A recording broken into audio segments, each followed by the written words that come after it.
Hey guys, Joel Seedman here. In this video, I want to go over proper push-up technique. The main reason that I want to do that is because most individuals, including trainers and coaches, perform push-ups incorrectly. I would say at least 90% of the push-ups, the push-up tutorials that we see online, video instructions are incorrect. And I want to get into the reasons why that is occurring. So let's start off with talking about the type of movement that a push-up is.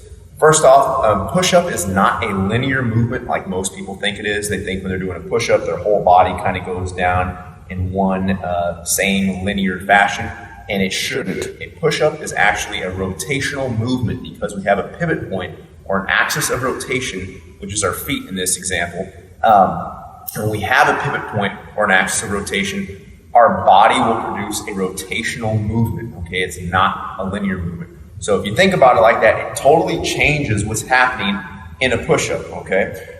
So the body will move, like I said, in a rotational fashion. So the head, the shoulders, the chest will actually move in a slightly greater range of motion than the hips and the legs and the feet, because the farther you get from that pivot point, the greater the range of motion will occur. Okay, it's just how rotational movements occur. So let me kind of show you what I'm talking about here when I'm doing a push-up. Okay, so instead of the whole body kind of going down in unison like this, we're going to sit everything nice and tall. I'm going to explain that in just a second. We're going to rotate or pivot around our feet right there. Again, pivoting around the feet.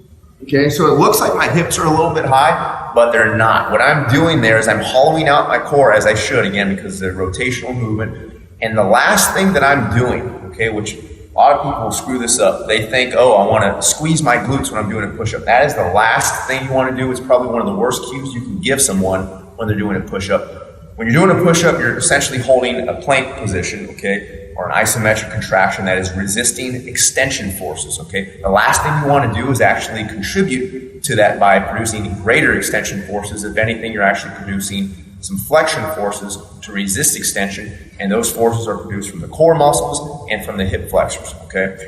So you're not gonna have this glute squeeze, and you're not gonna have this overly flat back position. There will be a natural curvature of the lumbar spine while pulling the stomach in, setting the shoulders back, and the hips will be tall because as you hollow the core and flex the hips, as you should, okay, your hips will be slightly higher than the rest of your body, okay? That's in order to avoid a collapsed position. Next thing that I want to talk about with the push-up is foot placement. And you probably noticed when I was showing you the push-up, the feet were pretty tall. I was on the tippy toes, and that's what we want. A lot of people have this sagging position where their feet are kind of sitting back here. We want to be tall on the tippy toes. Again, that's going to allow the best movement according to the type of movement that this is, which is a rotational movement.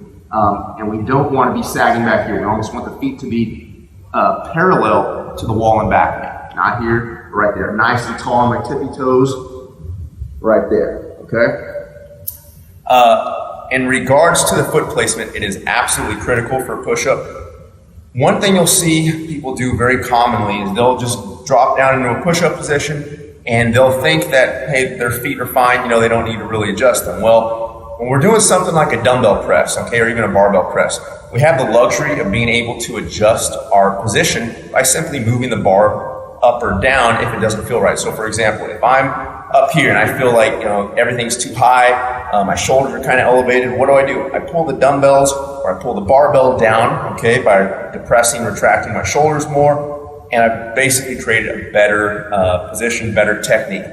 We can't do that with a push-up because you obviously can't move the floor. But what you do, you move your body, okay, by simply adjusting your feet, okay, and just pretty much keeping your hands in the same spot. So if I start off like this, okay, I know that when I come down to a push-up, my hands are too far in front of me. So what am I going to do? I'm going to make subtle adjustments with my feet, and I'm going to continue making those adjustments for oftentimes the first 1 or 2 reps until I find the ideal position, until I'm locked in right here, okay? So if I feel like I'm in here or in here, I do something called micro adjustments. So again, just watch my feet on this. I'm gonna go down, I'm gonna say, okay, where's my position?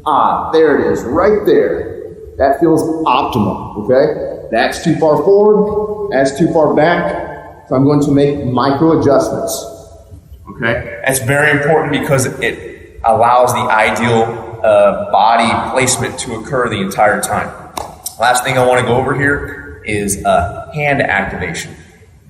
Most of the time you'll see people just kind of plaster their hands flat to the floor when they're doing a push-up. And again, that's incorrect. That would be analogous to someone having really flat feet when they're doing like a squat or any type of lower body exercise.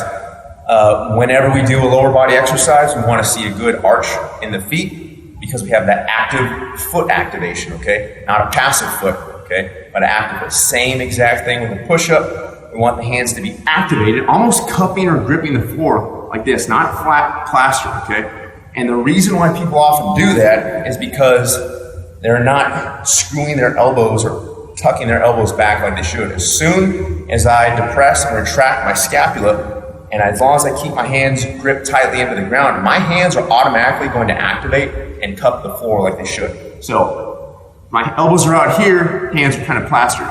Tuck my elbows, again, you see almost like this arch pop up in my hands right here. Again, that's flat position, no good. Right there, we want to cup the floor. Okay, so that hand position is really critical because it gives us better activation and innervation and signaling all the way up and down the kinetic chain, and we just get better technique and better muscle recruitment. So those are the things I wanted to go over with the push-up. Give them a try and let me know what you think. All right, thanks.